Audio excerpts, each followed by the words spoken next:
Today we will be addressing critical thinking in the social studies classroom and why teachers should consider media bias and media literacy. So why is critical thinking important in a social studies class? So social studies history is something that's written by humans, and students often don't understand that people are the ones who have made the decisions of what is included in what we consider history. It's not just a random list of dates and facts. This emphasis on considering sourcing and media and bias is seen in the new changes to testing in New York State, as well as in the AP World History and US History exams. Last year, for the first time, the Global History Regents exam in New York addresses ideas such as audience, purpose, point of view, and bias and context. They apply these ideas to sources and then consider how that affects their reliability. The US History Regents is changing this year to include ideas about civic issues and how those have changed or continued over time. And the AP exams have already been including these sourcing ideas and applies them to essays, short answer questions, and even multiple choice questions.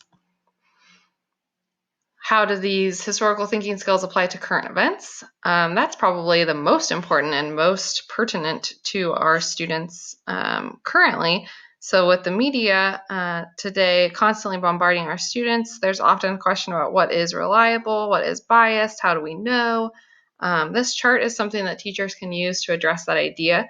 So up here in the top, we have things that are in the green, mostly neutral or reporting on facts. And then we can see these different news sources going off down to the sides into even nonsense damaging to public discourse, which would be a very interesting class discussion. In a government class, you could also use iCivics, which is a great resource that's developed many lessons for government that include these media moments, which perfectly embed into a lesson addressing what's fair, what's not fair, how do we know, where do we find that information, what is the perspective, and how does that affect the reliability. So I want to wrap up with some information, a quote from Sandra Day O'Connor. She actually helped to create the iCivics program, and she has some great ideas on critical thinking. An effective way, iCivics has been an effective way to reach young people and to give them an enhanced capacity to have critical thinking of their own, how to look at problems that they care about. I want a bike path. How am I going to get it? What does it take to get a bike path? Who do we have to work with?